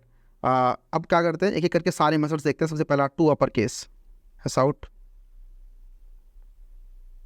टू अपर केस, ठीक है। नेम जो आपका स्ट्रिंग था उसके बाद मैंने लगाया डॉट, उसके बाद टू अपर केस, और इसको हम रन करते हैं तो आप देखोगे यहाँ पे जो भी अल्फ़ाबेटिकल चीज़ें थी वो ऑल कैप्स हो चुकी हैं, राइट। नंबर्स में तो कुछ होता नहीं है ऑल कैप्स वगैरह, तो नंबर्स वैसे के वैसे ही हैं, लेकिन जो पहले से कैपिटल था उसको तो कुछ चेंज नहीं किया, जो स्मॉल वाले थे उसको इसने बड़ा कर दिया इस तरीके से। अगला है टू लोअर केस, तो टू लोअर केस समझ में आ रहा होगा कि अगर कुछ भी कैपिटल है तो वो स्मॉल हो जाएगा। तो अगर मैं यहाँ पर लिखता हूँ टू लोअर केस, तो ये सब कुछ स्मॉल कर देने वाला है, ठीक है। तो हमें पता था कैपिटल एन था, कैपिटल जे था, लेकिन वो भी अब स्मॉल हो चुका है, तो पूरा का पूरा नेम जो है वो स्मॉल हो चुका है। तो ये तो बहुत सिंपल था। अगला है ट्रिम। ट्रिम आपका बेसिकली आगे पीछे से स्पेसेस हटाने के काम में आता है। सपोज करो आपका जो नेम है कुछ ऐसा है, आगे भी स्पेस लगा हुआ है और पीछे भी सपोज करो 4-5 स्पेसेस लगे हुए हैं, तो जो आप इसको लोअर केस करोगे ना तो भी इसके अंदर स्पेसेस लगे ही रहेंगे। यहाँ पर देखो आगे इतने सारे स्पेस हैं और पीछे भी स्पेसेस लगे हुए हैं आपके। आप चाहते हो कि नहीं यार मुझे स्पेसेस नहीं चाहिए, कई बार होता है आपको नहीं चाहिए होते स्पेसेस, राइट। लेकिन यूज़र ने लगा दिया स्पेस तो आपको तो कुछ करना पड़ेगा, राइट। तो उसके लिए आप सिंपल आओगे और लिख दोगे नेम डॉट ट्रिम, इस तरीके से। तो ट्रिम क्या करता है, आपके नेम को आगे पीछे से छटाई कर देता है इसकी, ठीक है। ट्रिम जैसे ट्रिमिंग करता है दाढ़ी की वैसे। तो देखो इसने आगे पीछे से स्पेसेस हटा दिए और आपका सिंपल सा जो बीच का जो पूरा माल था वो आपको ला के दे दिया है। अगला है स्टार्ट्स विद। ये आपको पता था कि क्या कोई स्ट्रिंग स्टार्ट हो रही है किसी चीज़ से, ठीक है। फॉर एग्जाम्पल सपोज करो आप सीधा ऐसे भी कर सकते हो कि कारपेट डॉट स्टार्ट्स विथ, और यहाँ पर लगाया मैंने बाइक। तो अगर कारपेट बाइक से स्टार्ट हो रही होगी तो यहाँ पर ट्रू आएगा, अदरवाइज फॉल्स आएगा। देखते हैं, हमें दिख रहा है यहाँ पर फॉल्स आने वाला है, फॉल्स आ रहा है। क्यों? क्योंकि कारपेट के स्टार्टिंग के लेटर्स बाइक के बराबर नहीं है। लेकिन यहाँ पर अगर मैं लगाता हूँ कार, तो carpet starts with car, yes carpet starts with car, right. तो यहाँ पर ट्रू आ रहा है इस बार कि आगे इसके कार लगा हुआ है। अगर मैं आप लगाऊँ कार्प तो भी यहाँ पर ट्रू आएगा, ठीक है। अगर मैं यहाँ पर लगाता हूँ कार्प 1 या फिर कुछ भी लगाता हूँ जिससे ये स्टार्ट नहीं हो रहा तो वहाँ पर आपका फॉल्स आने वाला है। सिमिलरली आपका एंड्स विद होता है कि आप चेक करना चाहते हो कि ये ends with pet, let's say, तो मैं इसको यहाँ पर कमेंट कर देता हूँ एंड्स विद और पेट। तो हाँ इसके भी एंड में पेट है और ये एंड्स विद पेट है, यहाँ पर ट्रू प्रिंट हो रहा है। एक चीज़ समझने वाली वो ये है कि यहाँ पर देख रहे हो ये मैंने एक स्ट्रिंग वेरिएबल में स्टोर नहीं किया है इसको, मैंने सिंपल यहाँ पे ऐसे स्ट्रिंग बना दिया है। लेकिन क्योंकि यहाँ पे बाय लिटरल एक स्ट्रिंग बन चुकी है, राइट। आपने जैसे ये किया वैसे by literal you created a string, और जावा ने बोला कि हाँ स्ट्रिंग का ऑब्जेक्ट बन चुका है। तो जैसे स्ट्रिंग का ऑब्जेक्ट बन चुका है वैसे डॉट लगाने के बाद स्ट्रिंग के ऑब्जेक्ट के बाद जितने भी मेथड्स होते हैं वो सब के सब अवेलेबल हो गए हैं। तो ends with is one of that method. तो आप इस तरीके से भी डायरेक्टली बिना कोई वेरिएबल असाइन किए मेथड्स यूज़ कर सकते हो, ये बात समझनी चाहिए हमें, ठीक है। अगला है इक्वल्स। इक्वल्स हमने ऑलरेडी देख लिया कि दो स्ट्रिंग बराबर है कि नहीं है, तो उसके हम इक्वल्स मेथड यूज़ कर सकते हैं कि कारपेट इक्वल्स टू पेट है कि नहीं है। तो इसको मैं करता हूँ लेट्स से रिपीट, तो कमांड डी से रिपीट, कमांड स्लैश से कमेंट, और यहाँ पर लगाया मैंने इक्वल्स। तो हमें पता है कि ये दोनों इक्वल नहीं है, राइट। इनके अंदर की वैल्यू इक्वल नहीं है, carpet is not equal to pet, तो यहाँ पर फॉल्स प्रिंट हो रहा है। अगर मैं यहाँ पर लगा दूंगा कारपेट तो मुझे पता है यहाँ पर ट्रू प्रिंट होने वाला उस केस में, बिकॉज दोनों के दोनों लिटरल का यूज़ करके बने हैं और दोनों के दोनों के अंदर जो वैल्यू है वो सेम है, इसलिए ये दोनों इक्वल है। इक्वल्स इग्नोर केस हमें समझ में आ रहा है कि यहाँ पर केसेस इग्नोर कर दिए जाएंगे। अगला है कैर एट। ये बहुत ज़्यादा यूज़फुल है, डीएसए के अंदर हम बहुत ज़्यादा इसको यूज़ कर रहे होंगे कि आपको अगर बताना है कि स्ट्रिंग के अंदर किसी पोजीशन पे कौन सा कैरेक्टर प्रेजेंट है, तो उसके लिए आपको कैर एट वाला ये जो मेथड है ये यूज़ करना होता है। सपोज़ करो आप चाहते हो कि लेट्स से अगेन कारपेट का एग्जांपल लेते हैं, कारपेट डॉट कैर एट, और यहाँ पे आप इंडेक्स बताओगे लेट्स से इंडेक्स नंबर 3। तो इस स्ट्रिंग के अंदर थर्ड इंडेक्स पे कौन सा कैरेक्टर प्रेजेंट है? आप में से कुछ लोग हो सकता है बोलेंगे आर प्रेजेंट है भैया, मैं बोलूँगा नहीं आर नहीं प्रेजेंट है, पी प्रेजेंट है। क्योंकि यहाँ पर जो इंडेक्स है, इंडेक्सिंग आपकी हमेशा जावा के अंदर 0 बेस्ड होती है। तो पी आपका थर्ड इंडेक्स पे है, कैसे? सी आपका 0 इंडेक्स पे है, ए आपका 1 इंडेक्स पे है, आर 2 इंडेक्स पे है और पी आपका 3 इंडेक्स पे है। तो यहाँ पे आपका जो थर्ड इंडेक्स पे जो कैरेक्टर है विच इज़ पी वो प्रिंट होने वाला है। यहाँ पर रन करते हैं तो आप देखोगे पी प्रिंट हो रहा है, और ये जो चीज़ है ये आपको एक कैरेक्टर रिटर्न करता है, ठीक है। This returns a character. इसको आप ऐसे भी लिख सकते हो char और let's say temp equals to this. तो यहाँ से एक कैरेक्टर रिटर्न होने वाला है और वो कैरेक्टर वैल्यू आपकी p होगी। आप यहाँ पे प्रिंट दोबारा कराओगे, ये दोबारा से आपका p प्रिंट करने वाला है। इस बार हमने क्या किया कि इसके अंदर से जो भी कैरेक्टर रिटर्न हो रहा है उसको आपने इस वेरिएबल में स्टोर कर लिया है टैम्प के अंदर। अब ये टैम्प आप कहीं भी यूज़ कर सकते हो। अगला है हमारा वैल्यू ऑफ, और ये बेसिकली आपके इंट वैल्यू को, डबल वैल्यू को स्ट्रिंग में कन्वर्ट करने का काम आता है। अगर आप चाहते हो इंट, डबल, फ्लोट, ये सब जो वैल्यूज़ हैं इनको आप स्ट्रिंग में कन्वर्ट करना चाहते हो तो उसके लिए आप वैल्यू ऑफ यूज़ करते हो। इसके लिए मैं काम करता हूँ, ये सब करता हूँ कमेंट, ठीक है। और अब आप देखोगे यहाँ पर कि आपके पास सब उसको एक इंट था, int age equals to let's say 1 2 3। आप चाहते हो इसको स्ट्रिंग में कन्वर्ट करना किसी भी रीज़न की वजह से, तो आप कर सकते हो बाय डूइंग दिस स्ट्रिंग। अगर आप सिंपल लिखोगे ना string age equals to age, तो this is not allowed, this is not allowed because this is an integer and you are storing an integer value in a string, this is not allowed. लेकिन आप क्या कर सकते हो, आप ये कर सकते हो स्ट्रिंग डॉट वैल्यू ऑफ और एज। तो अब क्या होगा, एज की जो भी वैल्यू होगी जो कि स्ट्रिंग में कन्वर्ट होने के बाद वो वैल्यू आपकी यहाँ पे स्टोर हो जाएगी। और अब ये एक स्ट्रिंग की तरह ट्रीट होगा, ना कि एज की तरह। मैं काम करता हूँ तो उनको प्रिंट करके दिखाता हूँ आपको। तो मैंने एज को प्रिंट किया और साथ में मैंने यहाँ पर स्ट्रिंग एज को प्रिंट किया। तो यहाँ पे आप देखते हैं 123 और 123 दोनों सेम प्रिंट हो रहे हैं, लेकिन ऊपर वाला एक इंटीजर है। इसका मतलब इसके साथ आप ये सब कर सकते हो, मल्टीप्लाई वगैरह 2 कर सकते हो। लेकिन यहाँ पे आप मल्टीप्लाई बाय 2 नहीं कर सकते बिकॉज स्ट्रिंग के अंदर मल्टीप्लाई वाले कैरेक्टर को ओवरलोड नहीं किया हुआ है। तो आप यहाँ पे ऐसे मल्टीप्लाई नहीं कर सकते। यहाँ पे आप प्लस कर सकते हो 2, राइट, +2 आप कर सकते हो, +2 आप यहाँ पर भी कर सकते हो। ज़रा मुझे बताओगे क्या वैल्यू प्रिंट होने वाली है इस केस में दोनों के अंदर। एज +2 किया मैंने, एज आपका एक इंटीजर वैल्यू है, तो इसके अंदर जब +2 करोगे तो 123 + 2 विच इज़ 125, तो यहाँ पे आपका 125 प्रिंट होगा। लेकिन नीचे क्या है, नीचे स्ट्रिंग एज है, ये एक स्ट्रिंग की तरह ट्रीट हो रहा है, ठीक है। 123 इज स्ट्रिंग और उसके अंदर 2 वाले करेक्टर को कंकैट किया जा रहा है, ठीक है, इसके आगे अपेंड किया जा रहा है। तो ये ऐसे प्रिंट होगा 1 2 3 2, ऐसे रन करके दिखाता हूँ आपको। तो यहाँ पे तो 125 प्रिंट हुआ, यहाँ पे 1 2 3 2 प्रिंट हुआ बिकॉज नीचे वाला जो है वो एक स्ट्रिंग है। समझ में आ रहा होगा।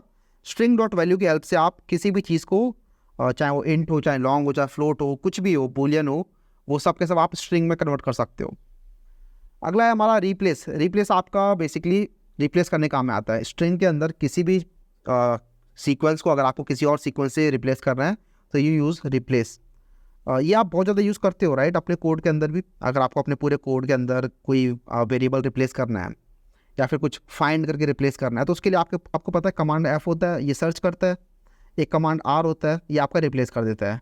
तो कहीं भी अगर आपका सिस्टम लिखा हुआ है, जैसे सपोज करो सिस्टम इतनी सारी जगहों पर लिखा हुआ है, मुझे यहाँ पर सिस्टम की जगह लगाना है रोबोट और मैं करता हूँ रिप्लेस ऑल, तो जहाँ जहाँ सिस्टम लिखा हुआ था वहाँ पे रोबोट लग गया, राइट। तो सेम काम आपका स्ट्रिंग के अंदर भी हो सकता है। और इसको मैं वापस कर देता हूँ, ठीक, रोबोट से हटा के। सेम काम आपका स्ट्रिंग के अंदर हो सकता है by using the replace method. तो सपोज कर आपके पास ये स्ट्रिंग थी, string sentence equals to I love Java, Java is a good language. आप चाहते हो जहाँ जहाँ जावा लिखा हुआ वहाँ पे कुछ और आ जाए, ठीक है, वहाँ पर कुछ और आ जाए। तो उसके लिए आपको करना होगा, आपको इसे रिप्लेस करना होगा। और रिप्लेस करने के बाद ये आपको नई स्ट्रिंग प्रोवाइड करेगा, ठीक है। आपकी पुरानी स्ट्रिंग को कुछ भी नहीं हो रहा है यहाँ पर। एक चीज़ और आपको बताता हूँ, ये जितनी भी चीज़ें हैं ना, to upper case to lower case, ये सब चीज़ें एक नई स्ट्रिंग बना रही हैं। बिकॉज जावा के अंदर स्ट्रिंग तो इम्यूटेबल होती हैं। जावा के अंदर एक बार आपने स्ट्रिंग बना दी, उसके साथ आप कुछ भी कर रहे हो, आपकी एक नई स्ट्रिंग ही बनेगी, पुरानी स्ट्रिंग वैसी की वैसी पड़ी रहेगी। तो जब आप करते हो टू लोअर केस, तो इसका मतलब ये नहीं कि आपकी पुरानी वाली स्ट्रिंग के अंदर कुछ चेंज हो रहा है, नहीं, पुरानी वाली स्ट्रिंग के अंदर अभी भी वही सब पड़ा हुआ है। आपकी एक नई स्ट्रिंग बन जा रही है और उसके अंदर इस बार सारे जो लेटर्स हैं वो अपर केस हैं। समझ में आ रहा है। तो अगेन अगर आप करते हो यहाँ पे कि न्यू सेंटेंस करते हैं यहाँ पर, ठीक है, new sentence equals to sentence dot replace, और क्या रिप्लेस करना है, तो ओल्ड कैरेक्टर क्या है, old character sequence which is Java. मुझे जावा को रिप्लेस करना है, किससे करना है, सपोज कर रहा हूँ मुझे रिप्लेस करना है CPP से, इस तरीके से। और अब मैं आपको यहाँ पर प्रिंट करके दिखाता हूँ एस आउट पिछला सेंटेंस और न्यू सेंटेंस हो जाएगा हमारा न्यू सेंटेंस। दोनों को दोनों प्रिंट करके देखते हैं। तो आप देखोगे यहाँ पर आई लव जावा अभी भी पुराना वाला ही पड़ा हुआ है इसके अंदर, ठीक है, भले ही यहाँ पर रिप्लेस हो गया बिकॉज इसने तो क्या किया, एक नई स्ट्रिंग बनाई है और उसके अंदर सारी मॉडिफिकेशन किए हैं। तो नॉर्मल वाले के अंदर आपका अभी भी आई लव जावा है, नीचे वाले के अंदर आई लव CPP है। तो रिप्लेस मेथड आपको समझ में आ रहा हो क्या कर रहा है, ये आपका basically old character sequence which is target वो ढूंढता है और उसके साथ रिप्लेसमेंट क्या है, रिप्लेसमेंट है CPP, तो रिप्लेस कर दिया इससे आपने, ठीक है। जितनी भी जगहों पर जावा लिखा हुआ है इसके अंदर वहाँ पर रिप्लेस हो जाएगा। अगला है कंटेन्स, ये आपको बताता है बेसिकली कि स्ट्रिंग के अंदर कोई वर्ड या कोई कैरेक्टर सीक्वेंस प्रेजेंट है कि नहीं है, ठीक है। तो आपकी स्ट्रिंग के अंदर आपको अगर जानना है कि क्या मेरे नॉर्मल सेंटेंस के अंदर क्या इसके अंदर CPP प्रेजेंट है, क्या मेरी इस वाले सेंटेंस के अंदर CPP प्रेजेंट है, सेंटेंस की स्पेलिंग गलत है शायद। यहाँ पर सेंटेंस के नीचे स्विगली लाइन आ रही है बिकॉज यहाँ पर ये सही नहीं है, ठीक है। रीनेम टू और सेंटेंस, इससे रीनेम कर देते हैं इसको, तो ये हर जगह सेंटेंस हो गया। अगर आपको समझ में नहीं आ रहा कि कैसे होता है, आपको अगर खुद से करना है तो इसके लिए एक शॉर्टकट होता है which is called Shift FN F6, ठीक है। ऐसे करके आप कुछ भी कर सकते हैं, लेट्स से फैक्टर्स, उसके बाद करो एंटर, तो जहाँ जहाँ पर भी ये बना था वहाँ पर ये अपडेट हो जाएगा। एक और तरीका है, राइट क्लिक करके आप जा सकते हो रिफ्रैक्टर के अंदर और उसके बाद रीनेम बस क्लिक कर सकते हो। रीनेम समहाउ मेरा दूसरी स्क्रीन पर आ रहा है, स्क्रीन पर नहीं दिख रहा, लेकिन हाँ उससे भी ये काम करता है और आप कुछ भी कर सकते हो, ठीक है। सेंटेंस, हिट एंटर और सब कुछ चेंज हो गया, ठीक है। तो ये था आपका। अब हम बात कर रहे थे वैसे कंटेंस की, राइट। तो कंटेंस के अंदर सेंटेंस डॉट कंटेन CPP, क्या इस वाले सेंटेंस के अंदर CPP है, बताओ मुझे। इस वाले सेंटेंस के अंदर CPP नहीं है, राइट, इसके अंदर तो जावा रखा हुआ है, तो यहाँ पर हमें मिलने वाला है फॉल्स, फॉल्स मिल रहा है। और आपको अगर चेक करना क्या इसके अंदर जावा प्रेजेंट है कि नहीं है कहीं पे भी, तो हाँ जावा प्रेजेंट है। क्या इसके अंदर गुड प्रेजेंट है कहीं भी, हाँ इसके अंदर गुड भी प्रेजेंट है, ये रहा गुड, राइट। लेकिन क्या इसके अंदर कैपिटल G से गुड प्रेजेंट है, तो नहीं, कैपिटल G से गुड प्रेजेंट नहीं है इसके अंदर। तो इस तरीके से ये काम करता है। अगला है सब स्ट्रिंग, अगर आपको इस स्ट्रिंग के अंदर से बीच का कोई पार्ट निकालना है, सपोज करो लव जावा आपको बाहर निकालना है, तो love Java is the sub string, right. ये वाला पार्ट सब स्ट्रिंग है, ये वाला पार्ट सब स्ट्रिंग है। कोई भी पार्ट स्ट्रिंग के अंदर से बीच में से कोई भी कंटिन्यूअस पार्ट आप निकाल लेते हो तो दैट इज कॉल्ड सब स्ट्रिंग। सब स्ट्रिंग के ऊपर, सब सीक्वेंसेस के ऊपर हम बाद में क्वेश्चन कर रहे होंगे, काफ़ी सारे रिकर्जन और बैक ट्रैकिंग की जब हम बात कर रहे होंगे वहाँ पे हम बहुत सारे सब स्ट्रिंग सब सीक्वेंसेस वाले क्वेश्चन कर रहे होंगे। बट या आपको दिख रहा होगा, अगर आपको बीच में से कुछ निकालना है तो उसके लिए ऑलरेडी एक मेथड दे रखा है जावा ने विच इज़ कॉल्ड डॉट सब स्ट्रिंग। तो करना क्या होता है उसके लिए, मैं काम करता हूँ, इन सबको तो करता हूँ कमेंट और इसको भी कर देता हूँ कमेंट। आपके पास एक सेंटेंस है, उसको उसमें से आपको निकालना है एक सब स्ट्रिंग, तो स्ट्रिंग सब स्ट्रिंग, सब स्ट्रिंग के अंदर एस दोनों जगह पे छोटे होंगे, equals to sentence dot substring. और आप बताओगे कहाँ से स्टार्ट करें, कहाँ पे ख़त्म करना है, ठीक है। तो मैं बताऊंगा कि स्टार्ट करना है लेट्स से 2 से और ख़त्म करना है लेट्स से 5 पे। तो इसके अंदर 2 जो होता है, 2 वाली इंडेक्स तो आपकी इंक्लूसिव होती है, 5 वाली इंडेक्स आपकी एक्सक्लूसिव होती है, ठीक है। तो पहली वाली जो इंडेक्स है इसके अंदर 2 पैरामीटर पास हो रहा है, ठीक है। पहला वाला इंडेक्स इज़ इंक्लूसिव, दूसरा वाला इज़ एक्सक्लूसिव। ये आपको समझ में आएगा, अभी बताता हूँ कैसे। रन किया मैंने, अच्छा मैंने इसे प्रिंट नहीं कराया, तो एस आउट सब स्ट्रिंग से रन करते हैं तो यहाँ पे LOV प्रिंट हो रहा है। LOV कैसे प्रिंट हो रहा है भैया, समझ नहीं आया, तो मैं आपको अभी समझा देता हूँ भाई। देखो हुआ क्या, यहाँ पे आपके इंडेक्सिंग अगर आप करोगे तो ये हो जाएगा आपका 0, स्पेस हो जाएगा आपका 1, ये 2, ये 3, ये 4, ये 5, ठीक है। तो ये स्टार्ट हुआ आपका 2 से, राइट, 2 से स्टार्ट हुआ, तो 2 पे क्या है, 2 पे ये है L, और मैंने बताया था ये 5 पे ख़त्म होगा, लेकिन 5 पे तो आप बोलोगे भैया E है, तो LOVE प्रिंट होना चाहिए था, ये तो सिर्फ LOV प्रिंट हुआ। तो मैंने आपको ये भी बताया था कि ये वाला तो इंक्लूसिव है, ठीक है, इंक्लूसिव, और ये आपका एक्सक्लूसिव है। तो पहला वाला जो इंडेक्स है दैट इज इंक्लूसिव, इसलिए L आपका इंक्लूसिव है, इसलिए आपका L प्रिंट हो रहा है, और E आपका एक्सक्लूसिव है, इसलिए इससे जस्ट पहले वाला आपका प्रिंट हो रहा है, तो LOV इसलिए आपको मिल रहा है, ठीक है। तो इस तरीके से काम करता है ये। तो आप या तो ऐसे करके सब स्ट्रिंग निकाल सकते हो कि मुझे स्टार्ट वाला बता दो और एंड वाला बता दो, या फिर एक और तरीके से आप बता सकते हो विच इज़ जस्ट आप इसके अंदर स्टार्ट वाला बता दो, एंड वाला मत बताओ, ठीक है। तो बिगिन इंडेक्स आपने इसको बता दिया बस, उसके बाद आपने कुछ नहीं बताया इसे। तो ये क्या करेगा, बिगिन इंडेक्स से लेके पूरा एंड तक जो भी होगा ना उसको अपना सब स्ट्रिंग मान लेगा। ये रन करते हैं तो देखो इंडेक्स नंबर 2 से स्टार्ट किया और पूरा का पूरा एंड तक चला गया। बाय डिफॉल्ट ये एंड में पूरी स्ट्रिंग मान लेता है, ठीक है।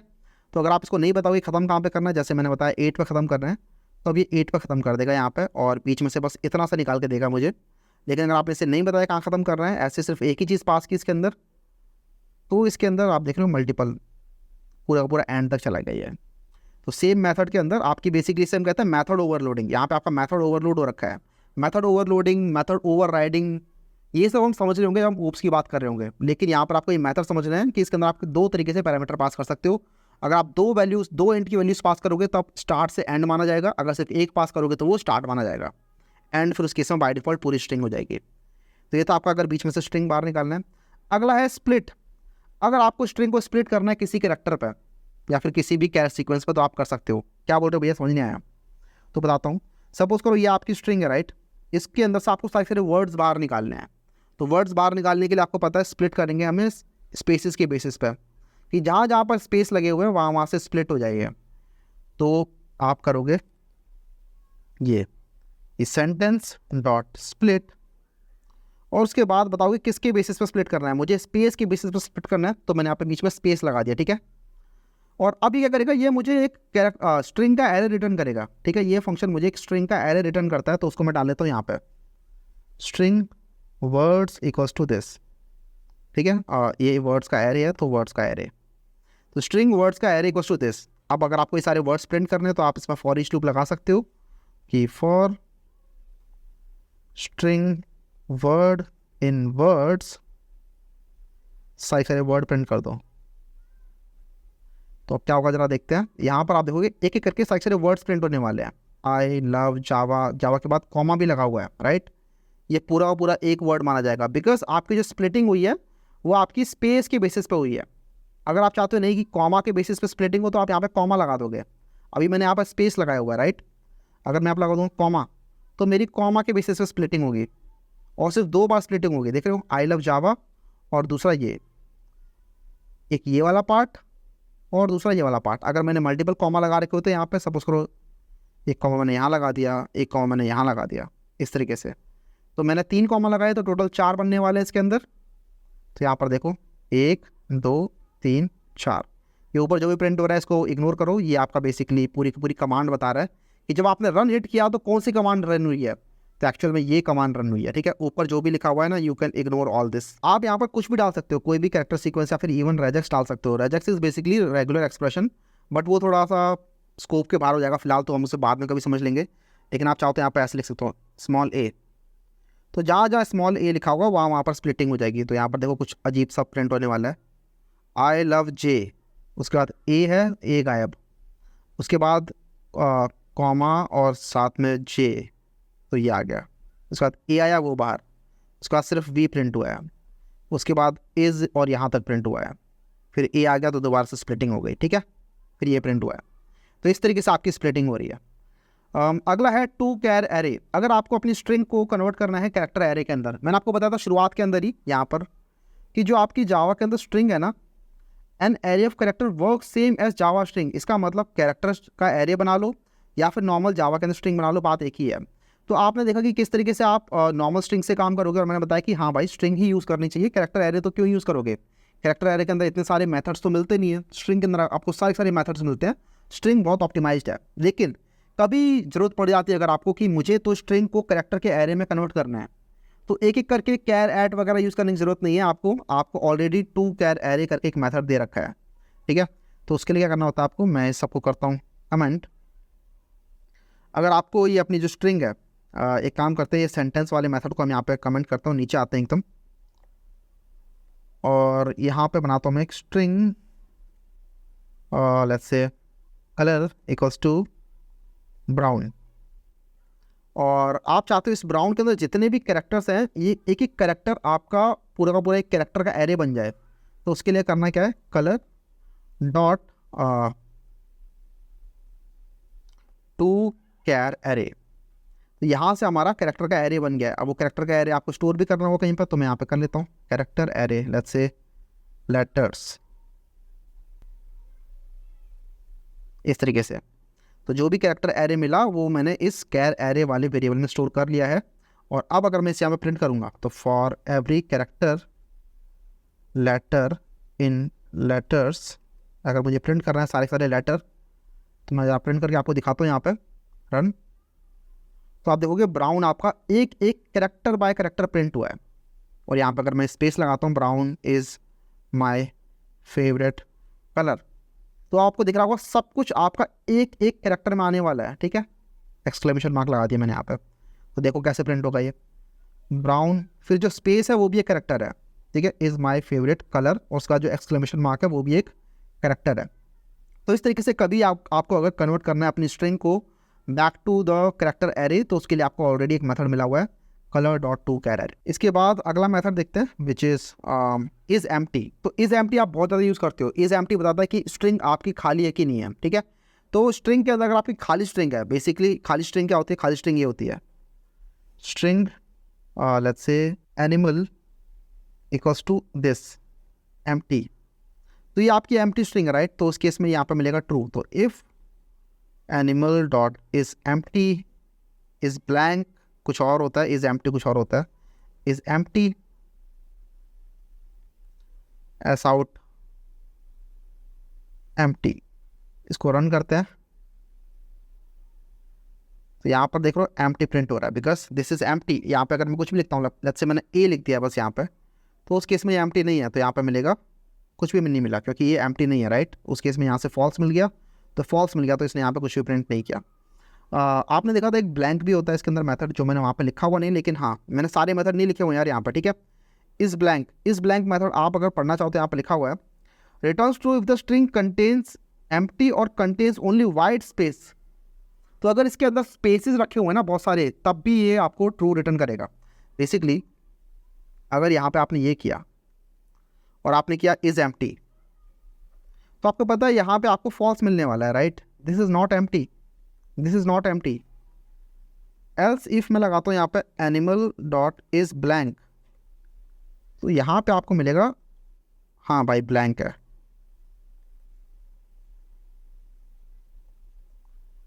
तो यहाँ पर रन करते हैं तो देखो ये एम्प्टी तो नहीं है लेकिन ये ब्लैंक है। क्यों? क्योंकि इसके अंदर कुछ भी नहीं है, बस वाइट स्पेसेस पड़े हुए हैं। तो कभी आपको अगर वाइट स्पेसेस वगैरह चेक कर रहे हैं तो उस केस में आप ऐसे लगा सकते हो, एम्प्टी आपका एम्प्टी चेक करता है, ब्लैंक आपका ब्लैंक चेक करता है। ठीक है, तो ये आपके मेथड्स थे जो इंपॉर्टेंट वाले थे, वो मैंने आपको बता दिए। इसके अलावा बहुत ज़्यादा बचते नहीं है, जो बचे हैं वो आपके यूज़ नहीं होते बहुत ज़्यादा। ठीक है, बहुत कम, मतलब 99.99% ऑफ द टाइम आप यही मेथड यूज़ कर रहे होगे, इसके अलावा कुछ यूज़ नहीं कर रहे होगे। इसके अंदर जितने भी क्वेश्चंस हैं वो आपको आके सॉल्व करने हैं। कुछ भी डाउट आता है तो पूछना है,